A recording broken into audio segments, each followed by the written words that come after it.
Burnley, Sean Dyche, Premier League champions 2040. Book it now. It's going to happen. Believe in Dyche.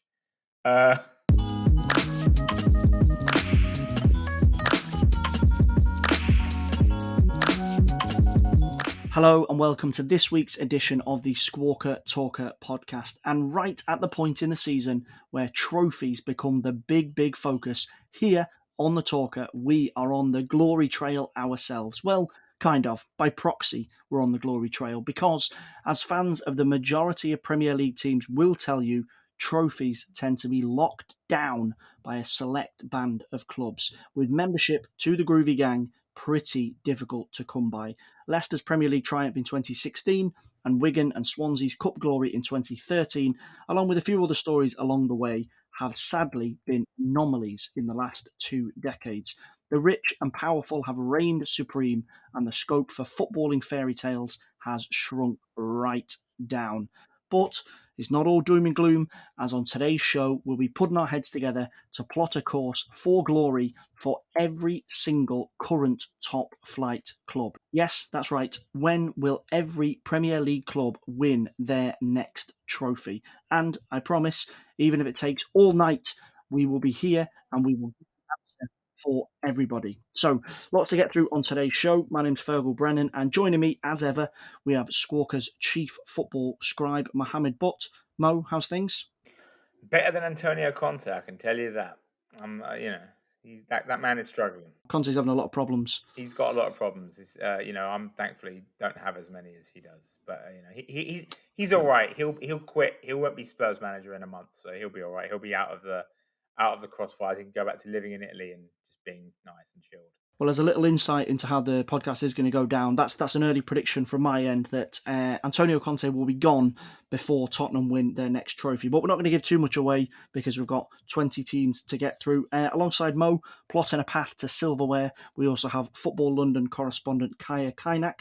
Kaya, how's things? Yeah, I'm very good. Mo's just reminded me of Antonio Conte's situation at Spurs. From an Arsenal perspective, I'm very much enjoying that. So even better mood now. All good here, yeah. 3 cheers for Conte. But we're going to talk about Conte, well, Spurs and Conte, whether he's still there or he's not still there in the next couple of seasons in just a minute. So we are going to get through all 20 teams, but we have to chop this up accordingly, logically, to get the best out of the teams that are of interest in terms of when they will win their next trophy. So Manchester City, Liverpool, Chelsea, the expectation is that they will win at least one trophy this season. We don't know how big it'll be, how shiny it'll be, but Anfield, Stamford Bridge and the Etihad will have a new addition to their trophy cabinets this summer. So we are going to discuss that, but it is going to get pushed on a little bit. So we're going to talk about probably the teams you'd class as being in the chasing pack, pushing for the top 4, and a couple of clubs and teams, Newcastle, that are going to be looking to spend big and force their way into the exclusive club. So, Mo, we're going to start with Newcastle because they are the big talking points, because they are now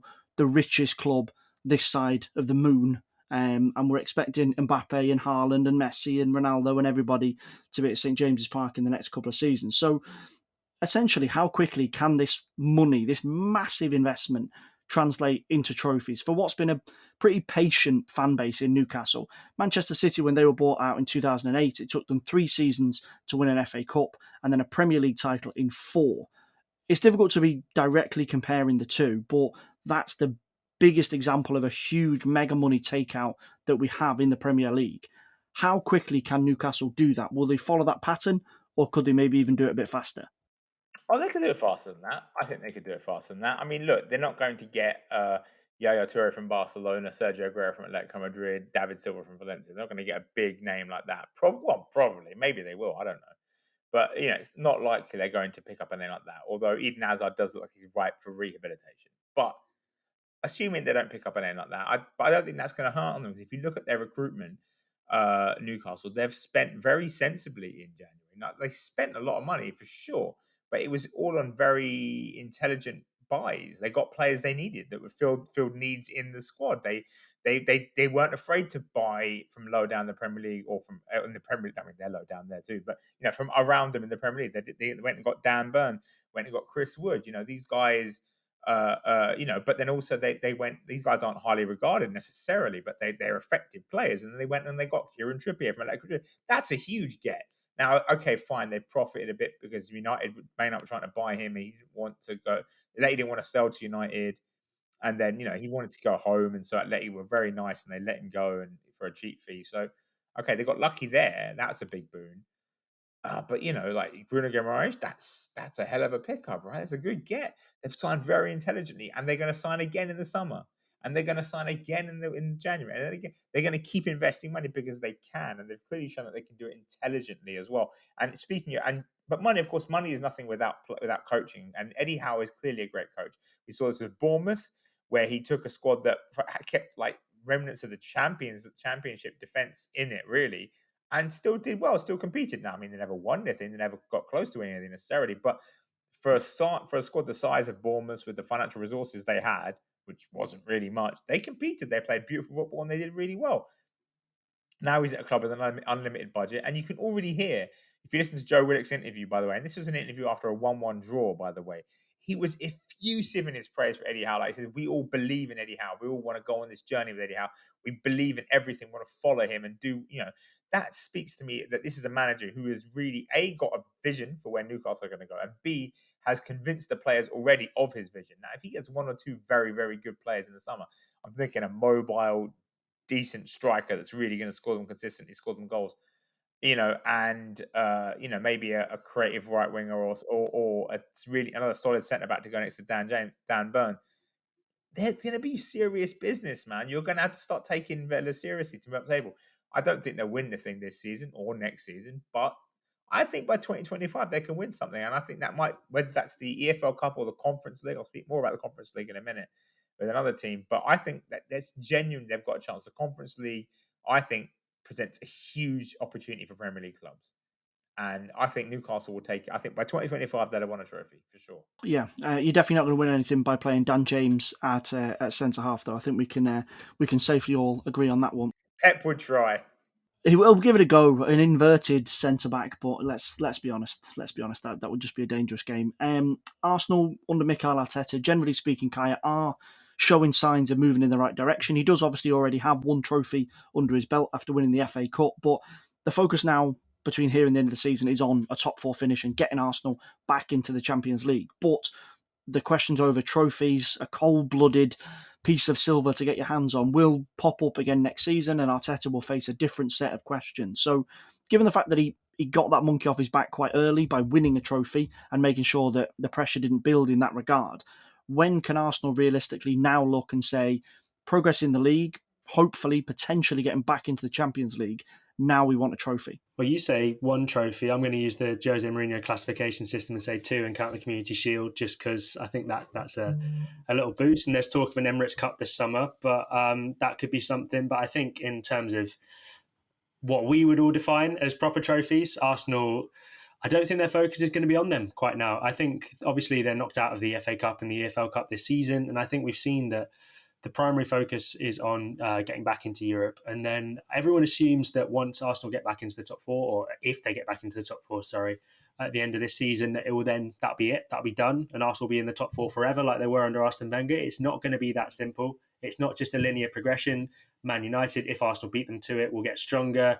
West Ham still look a very good side. Spurs, you assume, will get their act together. So teams like that will be very difficult to stop. And Arsenal's primary focus will be on maintaining themselves as a Champions League squad. They're still a long way off that top three, which is where they're aiming to be under Mikel Arteta. I don't think they're too concerned about sort of your Carabao Cup, your FA Cup. I don't think that's a primary focus. That said, if Arsenal don't finish in the top four this season, and let's say they finish 5th, 6th, come in the Europa League places, then you're maybe looking at a more concrete chance for a trophy, because that'll be another avenue for Arsenal to get back into the Champions League, which is what their aim is to do under Mikel Arteta. If you talk to people around the club, their primary focus is getting back into Europe's top table, top tier competition, not as quickly as possible, but without too much more delay, because Arteta's been there a while now. And I think he does want to get his team back in the top four, competing himself against the top managers. And also in terms of bringing players in, it'll be great for the next step of the project for Mikel Arteta to attract much more better players and have a wider appeal in the transfer market. We saw with players like Dusan Vlahovic in January, it's a lot easier to try and get those kind of players if you've got Champions League football. If you're batting with Europa League football or even Europa Conference League football, that becomes a lot more difficult. So I don't think Arsenal's primary focus will be on trophies. That said, you can never rule Arsenal out of an FA Cup run. But if Arsenal don't win a trophy by 2025, but they finish top 4 every season, I don't necessarily think that would be a disaster for them. We're going to touch on it in a bit more detail later on, but I do find it interesting, this link between transfer targets and attracting transfer targets, and how, as you say, Blahovic or a similar type of player would come to Arsenal for Champions League football, but would not be massively impressed by saying, oh yeah, but we've won an FA Cup in the last 5 years.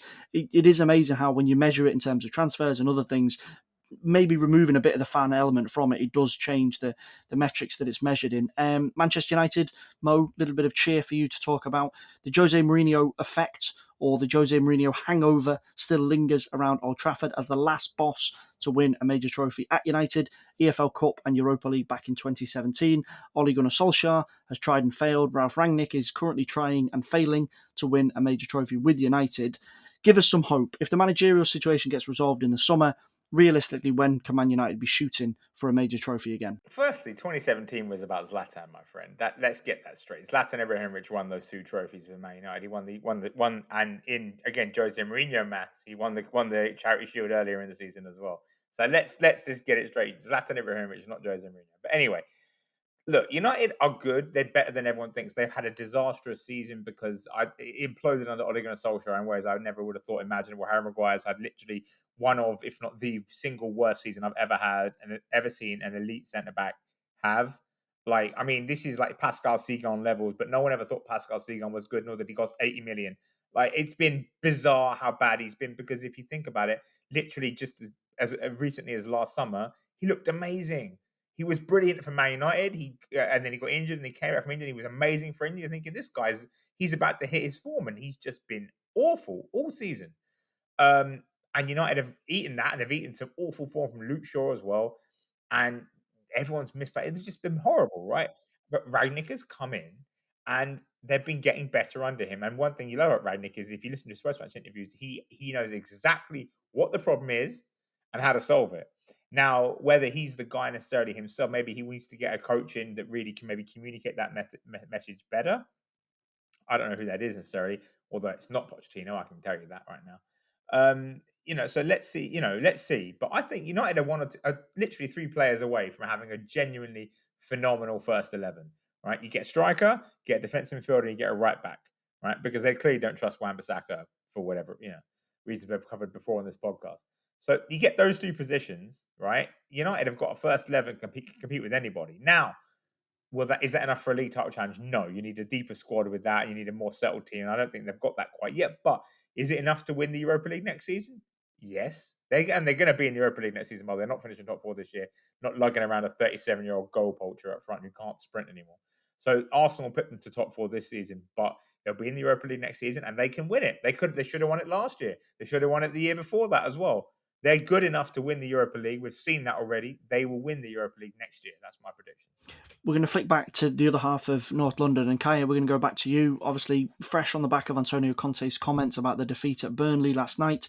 We know that Tottenham are in a really poor run of form in 2022, albeit going to Manchester City and beating them.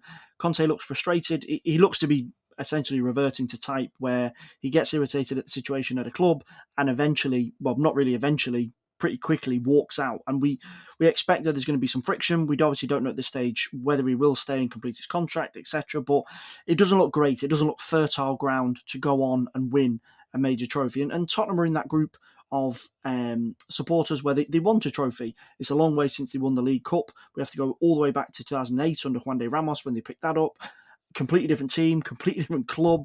Expectations have changed around Tottenham, but in terms of actually winning a trophy or getting even close to winning a trophy, they don't necessarily look any closer, particularly in the post-Maurizio Pochettino era. Yeah, I don't think... The reason Mourinho was brought in was supposedly because he was a winner, he was going to bring in trophies. Didn't work. The same reason Antonio Conte has been brought in hasn't quite worked so far. It's a difficult one because unless these managers get backed in the transfer market, then chances are they're not going to be able to bridge the gap because the other teams are pulling even further away. So the league title, impossible for a team like Tottenham right now. Champions League, they'd have to qualify for it first. Europa League, potentially, but then again, they'd have to qualify for it first. So it's looking pretty tricky for them in terms of a trophy right now. Conte, I thought, could be the man to bridge that gap, but he appears to have fallen out with the hierarchy there already. It's difficult to comment on that without fully knowing the situation, but it does look like history is repeating himself with Antonio Conte. And listen, if you sign a guy like him as your manager, you kind of know what you're going to get. So I don't think Spurs' hierarchy can really have any excuses, and they would have foreseen this coming. So where do they go from there? Do they try and reinvent themselves as another sort of trust the process type club? Do they employ someone like a Graham Potter, maybe someone like that, if Conte does end up leaving? If that's the case, then you may be waiting even longer for a trophy as a Spurs fan. But at the same time, you get your team probably playing a bit more coherent and better football with more of an ideology in the transfer market. So Tottenham's a very difficult one to predict. I mean, with Conte at the helm, they could easily go and win the FA Cup this season. Conte is someone who is capable of managing teams in individual games fantastically, and against the biggest sides, he'll do a good job. But I don't know. I don't see it happening anytime soon for Tottenham. If you ask me to put a year on it, it's difficult to say, because I don't think Harry Kane's going to want to stick around too much longer, particularly if they're not in the Champions League. Son signed a contract, so I guess he'll be staying, but it's really hard to see them winning a trophy, at least within the next 5 years, unless their next managerial appointment is top-notch. I can't quite see it happening. Obviously, before we wrap up at the end of the podcast, Mo and Kaya are going to give us their full rundown from A to Z, from Arsenal to Wolves, of all the years that they think Premier League clubs are going to win their next trophy. So we're obviously going to be scribbling these down and crossing out and making changes as we go through the podcast. But one thing that we can be fairly certain of, Mo, is Liverpool, Manchester City and Chelsea to kind of wrap up this top four-ish segment. Between now and the end of the season, between now and the end of 2022, the campaign, all three of them you would anticipate will have at least one trophy. Manchester City are currently leading the way in the Premier League. Liverpool are tracking them all the way. It's Liverpool against Chelsea in the EFL Cup final this weekend. And then on top of that, you've got the Champions League, you've got the FA Cup. Do you see any scenario where the season ends and they have not won a trophy, all three of them? No. I mean, well, Chelsea have already won a trophy. They won the Club World Cup. So good for Chelsea. And they won the UEFA Super Cup as well. So they've got two already. I mean, they're Super Cups, but still, good for them.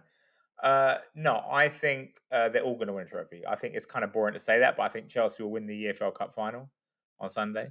I don't know how they're going to win it. I mean, Liverpool are playing fantastically, and they'll find a way. With N'Golo Kante, there's always hope, right?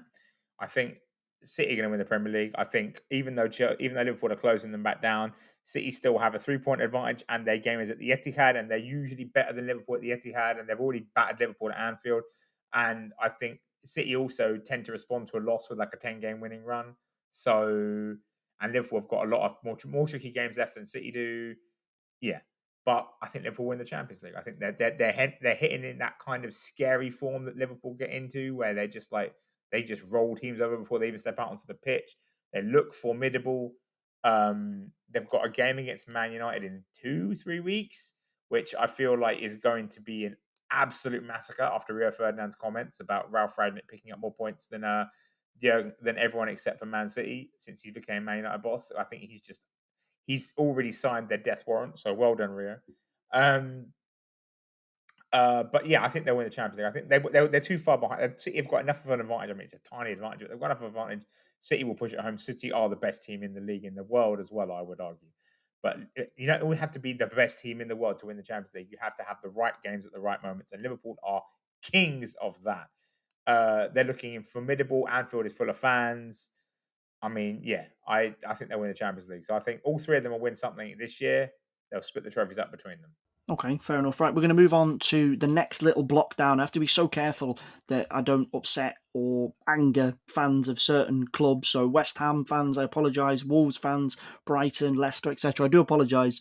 This is just the way we've kind of sliced the table up. So, Kaya, we're going to go to the next block, the Europa Conference League section. And I've thrown 4 teams in there that I think are probably going to end up in and around that point in the table. And that's Wolves, Brighton, Leicester, and West Ham. So we're going to kick off with Wolves and Bruno Lage, who obviously came in to replace Nuno Santo last summer. He went on to Tottenham. Obviously, that didn't work out. Conte's come in, and that's now not working out either. But that's a separate issue. We've already talked about Tottenham. So Wolves are an interesting case because when they came up under Nuno Santo, back-to-back Europa League finishes was almost a kind of side story. And this ties in a little bit what you were saying before of perceptions of the value of winning a random cup. over a European finish and tangible progress in the league and establishing yourself as not just an also-ran in the Premier League, but a threat to maybe not the top 4, but certainly the top 6 and the top 7. And Wolves have managed that. They obviously had a little dip last year, just before Nuno Santo left. Bruno Lage's brought them back to the table. And when you look at someone like Wolves and you look at Brighton and the model that Graham Potter has built there, is there maybe an argument that they're trying to steer away from this quite fan-centric idea of trophies are the most important thing, days out at Wembley are the best thing ever, but actually no, a better league finish, as well as the financial side of it, is actually better for the club. You can sign better players and you can build and actually progress as a club. Yeah, I think in both of those cases, trophies are a bonus rather than an aim, if that makes sense. And maybe that sounds a bit dismissive or patronising for the two of them, but I think their focus is on qualifying for European football, which for Brighton would be an incredible achievement when you consider their net spend. It would be absolutely fantastic if they were able to get themselves into Europe. That would be testament to the kind of policy they've got, how well run the club is. I think that would be really good for them. Wolves, I would argue, are a little bit closer to a trophy just because of the teams who are sort of pushing for that European spots. They potentially look the most likely to claim a Europa Conference League place. And I think if they do end up qualifying for the Europa Conference League next season, they're able to hold on to some of their better players. I'm thinking of like Ruben Neves, for example, who's been linked with a move away. Then maybe you can start talking about Wolves as potential contenders for that trophy. And that does bring them a little bit closer in the conversation. Brighton, less so, just because I don't think they've quite got the pedigree to go out and win a European trophy. Even with Graham Potter as their manager, they'd have, qualifying for Europe would be an amazing achievement for them, let alone going out and winning it. So I don't think it's a bad thing. I think there's nothing wrong with sort of having a consistent, solid plan that takes you higher up the league, and there's no need to, I guess, overexert themselves and risk, bankruptcy. We saw what happened with. Maybe it's a bad example, a bad comparison, but we all remember what happened with Portsmouth when they spent all that money. Yes, they won the FA Cup, and that was great. It was a great day out, and I'm sure it's something that their fans will never forget. But now they're a long way off Premier League football. They're down all the way down in League One. They've been through all sorts of financial strife, and that's because of them trying to overexert themselves and sort of maybe go beyond their limits. Whereas I think a team like a Wolves, a team like a Brighton, are maybe just a little bit more realistic in the way they're trying to progress. And if they don't immediately win trophies along the way, that's fine. I mean, there's only 4 trophies that can be won a season, and if they go on an FA Cup run, if they go on a Carabao Cup run, fantastic. But I don't think that's the aim for those two sides, and I don't think most of their fans will be too upset if they continue playing good football, if they continue playing winning football, if they continue finishing top half of the Premier League. I'm sure they'll be absolutely fine with no trophies between now and who knows how long. Looking at the other two teams that we've thrown into this block, Leicester and West Ham, Mo, they're in a different position in terms of fan perceptions because they are more established or perceived as more established Premier League clubs. Over the course of the life of the Premier League, Leicester have had 14 Premier League seasons and West Ham have had 24. Brighton have only had 3 and Wolves have only had 7, or certainly coming into their 7th season now. So perceptions come back into this and fans want trophies. Leicester, as we mentioned, right at the top. For me, the biggest story in the history of the Premier League was them winning the Premier League in 2016. They've gone away, 2017, sorry. They've gone away and won the FA Cup last season. They're out of it, but they are still, until May, the defending champions. So they have had a good taste of it in the last few seasons. West Ham have not. They've been there or thereabouts, a couple of final appearances in the last 10, 15 years. But they're maybe on the other side of this argument of what Mo said about Wolves and Brighton and their supporters and their managers. David Moyes and Brendan Rodgers, for as long as he is there, know that they're under a different type of pressure because of the clubs that they're in charge of. Yeah, look, West Ham definitely have risen to that pressure to a degree. Like they've been really good this season. Obviously, they've tapered off a little bit lately because they didn't get a striker in January when they very badly needed one to back up and replace Mikel Antonio, as we've said before, and as anyone who knows West Ham knows, Antonio has to do so much running up front that he physically gets exhausted, and then he doesn't always necessarily have it with him to score goals. He's a streaky goal scorer, especially because he has to do so much physical work for the team. And it's like if you had a replacement striker, someone to rotate with him, then he wouldn't have to play every game, wouldn't have to rush back from injury and would be able to do well. But West Ham are very good. They've had a really good season. They've been really, really good value in the Europa League, really fun to watch.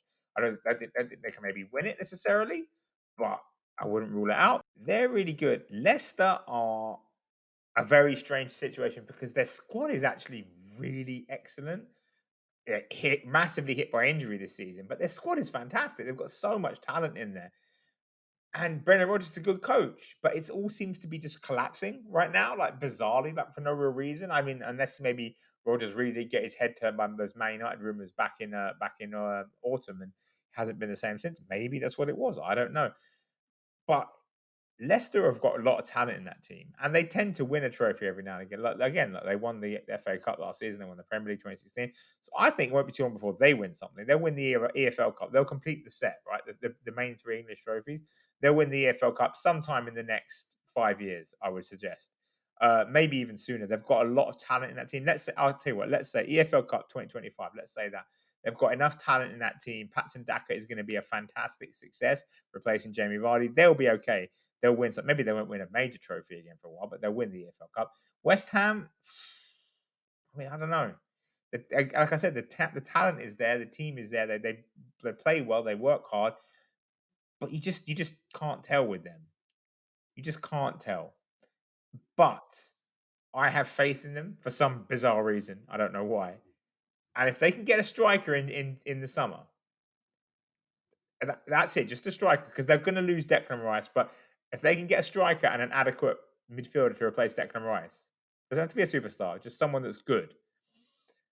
I think they can win the Conference League next season. I genuinely do. I think they can win it next season. I don't know if they'll finish and whether they finish in Europa League places, get knocked out of the Europa League into the Conference League, or whether they finish in the Conference League places, I don't know.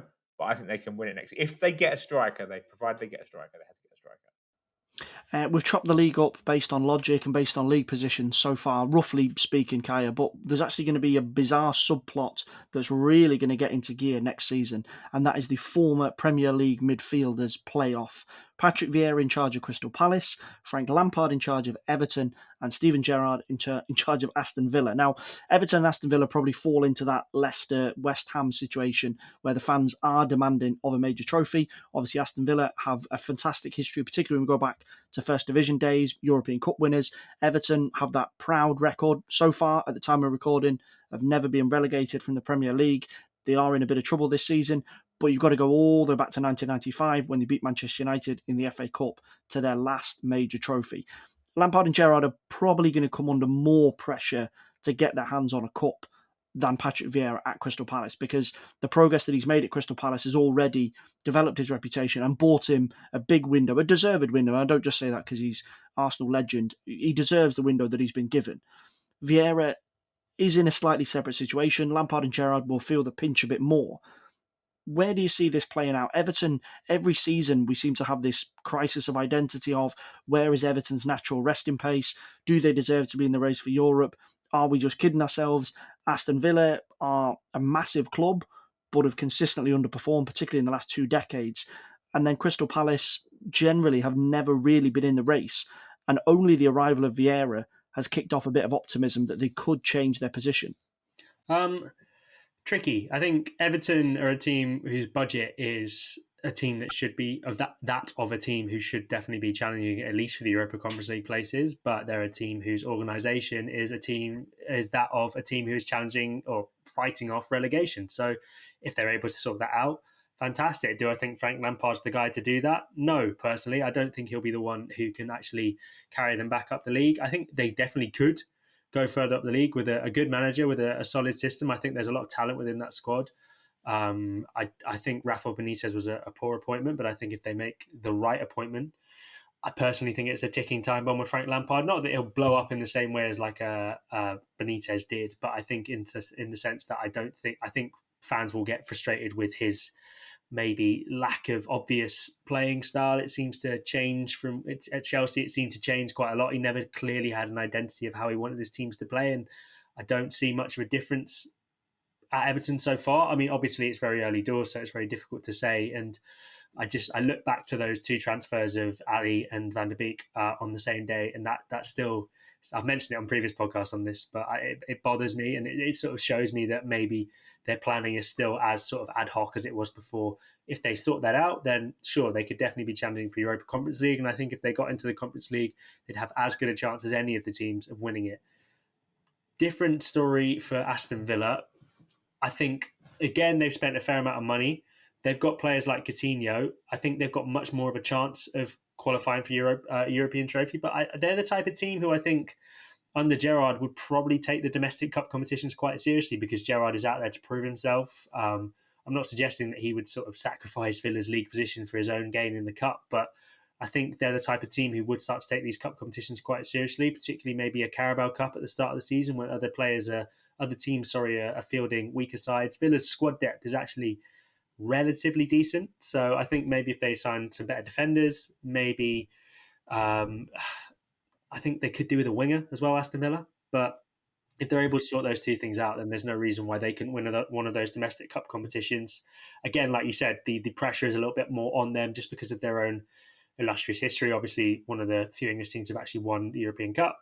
They've won trophies in the past, so I'm sure they'll want to get back to that level. And signings like Coutinho make you think maybe they're getting a little bit closer. But we'll see. Gerrard's pulling power does mean they'll probably be able to attract better players, which I think would maybe put them slightly ahead of Everton in the queue for a trophy. As for Palace, I don't think they will be sort of on the verge of a trophy, but I don't necessarily think that's a good or a bad thing. I think they're fine as they are, as long as they keep sort of just keeping their head above water in the Premier League and comfortably sort of swimming. A lot of it is Zaha dependent, so if they're able to hold on to Wilfried Zaha, then potentially a cup run. But if not, then mid-table Premier League is pretty good for them. And I think being as clear of the relegation zone as they are and comfortably better than a lot of the teams worse off than them in the league is what they should be aspiring to. And I think they're doing it quite well. I don't think they necessarily need to win a trophy as like a clear postage stamp maybe to prove that they're sort of on the way up. I think everyone can see that Patrick Vieira has turned them into a better team this season, and they've made a lot of smart transfers as well.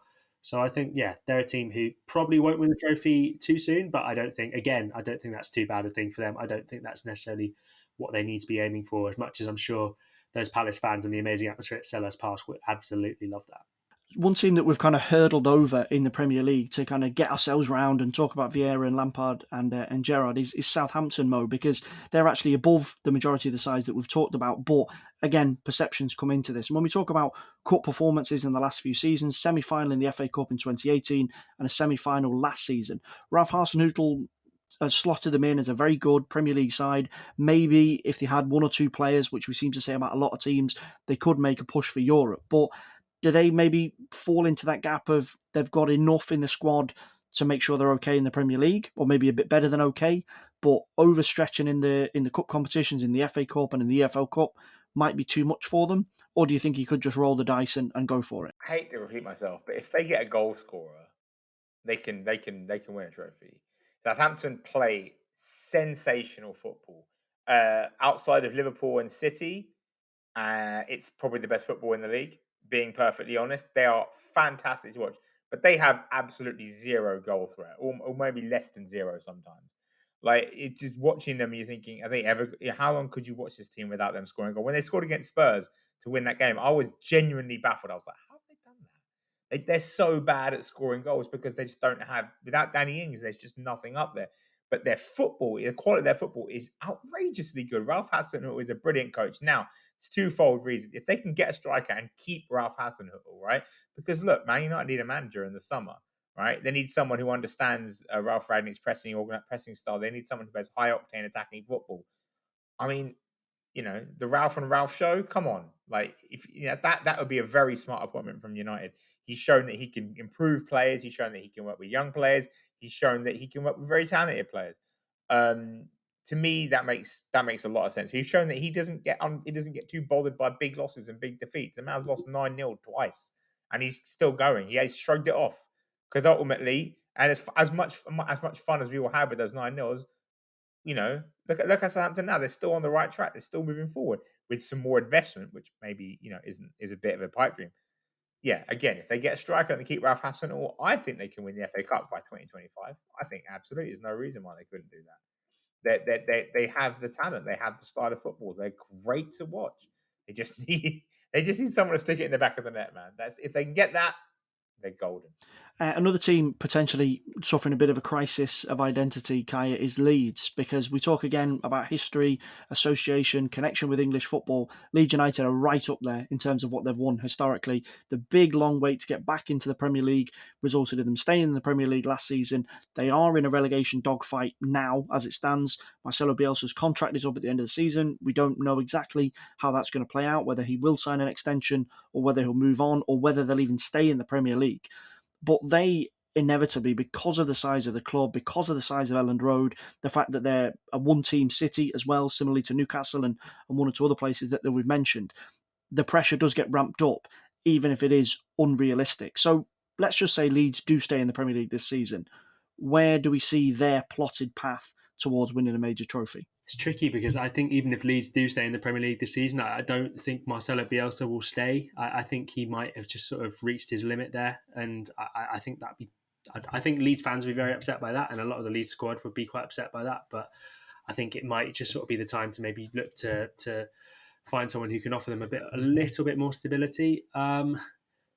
If he does stay, then I don't think they'll be winning a trophy because Bielsa famously loves having a very small squad, and that works for league campaigns. It doesn't work for cup competitions, and maybe they could reach the latter stages of maybe a Carabao Cup or a FA Cup. But I don't see that happening. Potentially, if they have a really good season and other teams maybe have a poor season, they could qualify for a European place because they do have that attacking potential and they do have the ability to beat any team in the Premier League on their day. But finding that consistency is very difficult for a team like Leeds, and under Bielsa, being able to just lock the back door is something that they struggle with. And I think most people would admit that. We're speaking the day after they lost 6-0 to Liverpool. Those kind of results don't indicate that you're anywhere near a trophy at this moment in time.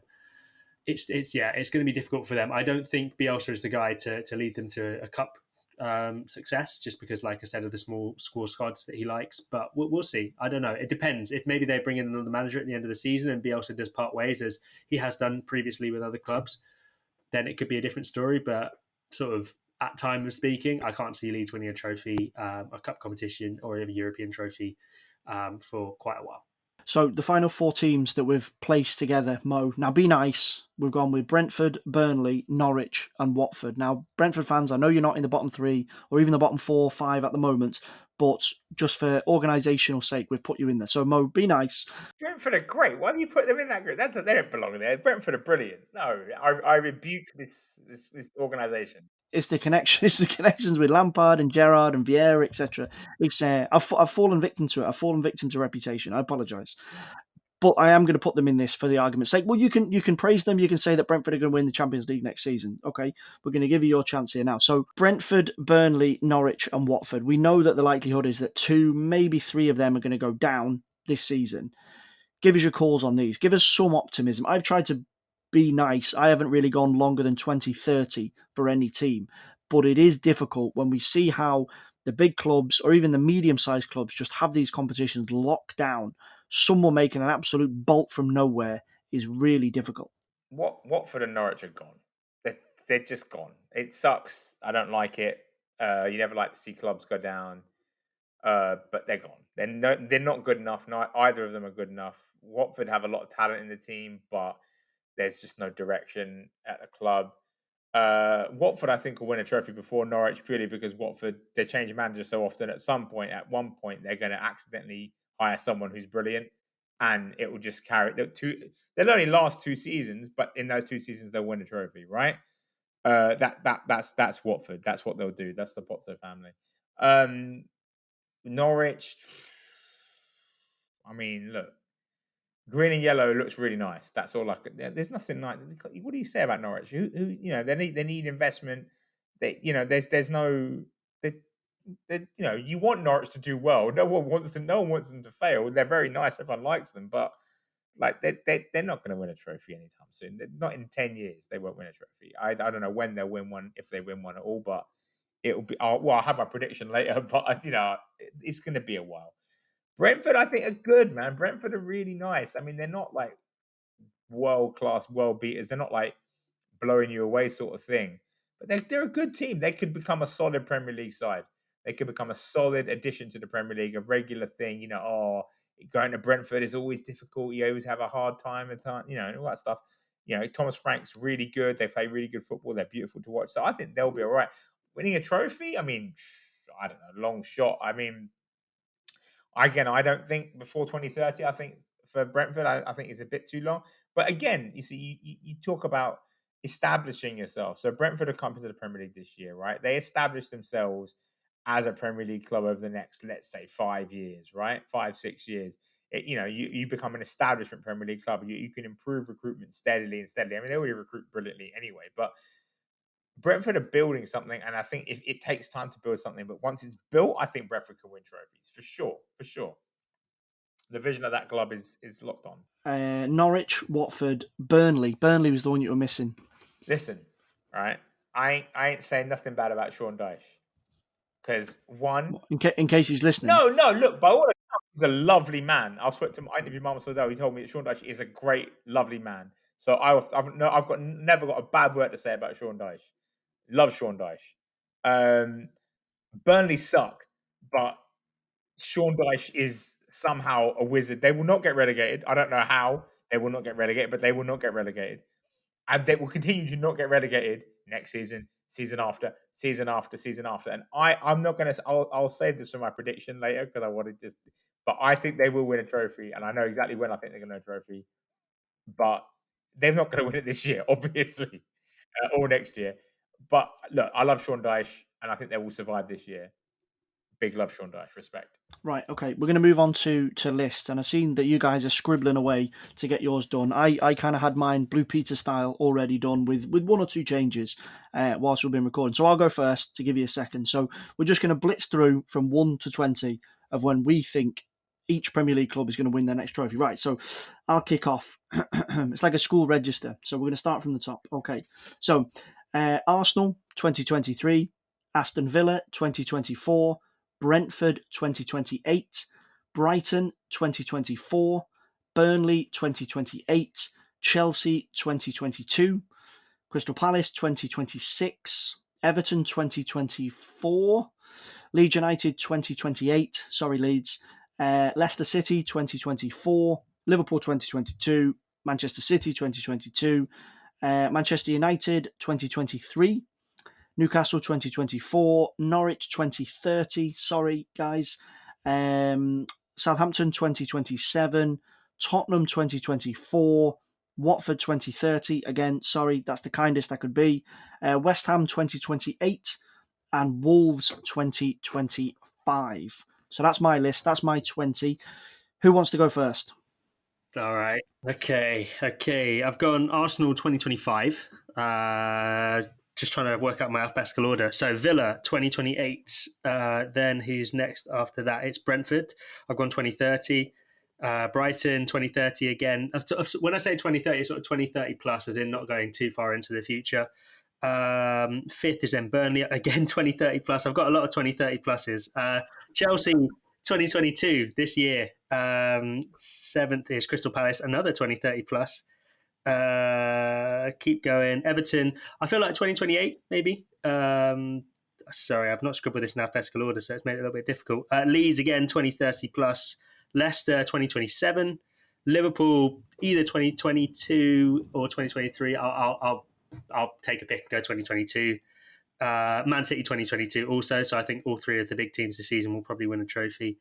13th in the league in alphabetical order, we have Man U 2024. Then I've gone Newcastle 2025 because I was convinced by Mo's Europa Conference League sort of tip. Then Norwich 2030 plus. 16th is Southampton, another 2030 plus. 17th is Spurs, who I've gone 2027. 18th, Watford 2030 plus. All these, I think, remaining teams are 2020. No, sorry, I've given West Ham a 2029 and then Wolves 2024. Mo, I'm terrified of what your list is going to be, but come on, give it to us. Arsenal are going to win the FA Cup next year. FA Cup 2023. That's a given. Come on, you know that's going to happen. Aston Villa, Conference League 2024. They get Gerrard will recruit. They'll get Conference League places. They're going to win Conference League 2024. Brentford, let's say EFL Cup 2033. You know, let's be optimistic. They're going to build. They're building. Trust the builders. Brighton, I mean, I'm going to go with the fluky FA Cup 2027 when Graham Potter just keeps getting ignored by top clubs.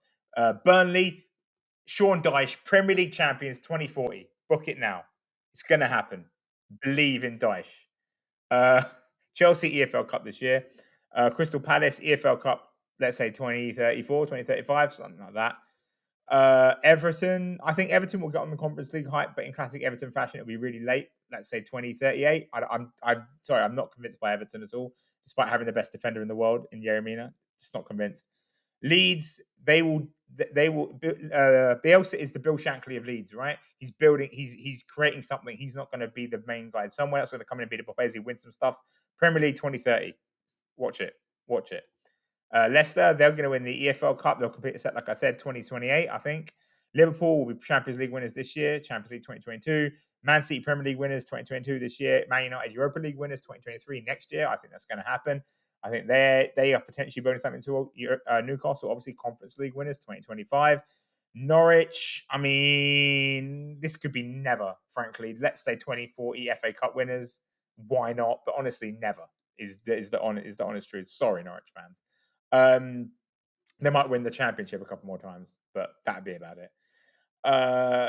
Southampton, I think FA Cup 2025, I think that's definitely within their grasp. They are really good if they get a striker. Spurs, I think they'll win the FA Cup this year. I think it will be Harry Kane's last hurrah. He's leaving in the summer. He's too good to play for that joke of a club anymore. Sorry, Spurs fans. I think he'll be his last hurrah. I think he'll score the winner in the FA Cup final this year and he'll win Spurs it. I don't know if Conte will be manager by then, but someone will be manager by then and Kane will win it and then leave. Watford, FA Cup, again, FA Cup 2037, let's say. And, a good solid, long way to go, but yeah. West Ham Conference League next year, 2023. I think the Premier League is going to dominate the Conference League, by the way, because there's a lot of depth, there's a lot of quality, a lot of money in the Premier League, and that's going to be expressed there. Wolves Conference League 2028. Let's say that. Okay, some absolutely wild shouts in there, but also plenty of big, strong betting options. If you want to make yourself a millionaire, if money still exists in the next 20 years, and you want to make yourself a millionaire, throw a few quid on some of Mo's suggestions. Take a breath for a second, because I'm just going to wrap up with one quick question. Kaya, given the fact that Premier League title race is still rolling on, we have the EFL Cup final this weekend with Liverpool and Chelsea. There's still the FA Cup, and in Europe, there's still the Champions League, Europa League, and Europa Conference League, all with Premier League sides involved.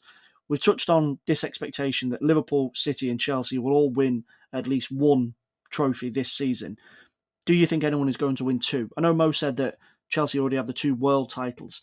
Do you see, given the fact that it is so tight and so close and possibly so evenly spread, do you see Guardiola, Klopp or Tuchel picking up more than one trophy? I can see Liverpool winning both the Carabao Cup and the Champions League. I think they could have, because they're in such good form, I can see them winning on Saturday against Chelsea, although that's a really tight game to call. It's really hard to call that one. I think maybe they'll just have a little bit more goal threat and that will prove them to be superior. And then in the Champions League, Pep Guardiola seems to get himself into sort of a mindset of just overthinking every big game in the Champions League, which seems to be prohibitive to Manchester City ever having a chance of winning it. So for me, that means that the next best team in the competition is Liverpool, so I would back them to win that. So potentially them. But beyond that, I can't really see. I think Man City will win the Premier League. I think Chelsea probably won't win the Champions League. And so, yeah, Liverpool would be my best bet for two trophies this season. Mo, anyone for a double? Any version of a double? Any double will do? Well, yeah, I think Kaya's right. I think Liverpool probably a good shout to do it, because if they win the EFL Cup on Sunday, then they're halfway there already. And I think Champions League have got a genuine shout. But I'll tell you what, who's going to do a double? Burnley in 2040, they're going to win the Champions League and the Premier League at the same time. Sean Dyche has the most. No, listen, outside of Pep Guardiola and Jurgen Klopp, Sean Dyche has the most established style in the Premier League. His team know exactly what he wants. They know exactly how to play. He just needs more money to get better players. I'm telling you, 2040 European double. Sean Dyche is going to guide Burnley to the Sean Dyche with Dwight McNeil as the assistant manager. They're going to win the Premier League and the Champions League in the same year, 2040. Okay, I mean, I'm terrified by all of this, but this is what you listen to the podcast for. We've got Kaya with some realistic, balanced opinions, and then we've got Mo with what I'm describing as a kind of dystopian championship manager fever dream. That's what this is. This is like having a fever dream in a dystopian society whilst playing champ manager of Sean Dyche and Burnley winning it. I may or may not have done a European double with Burnley in Football Manager. I cannot comment on that.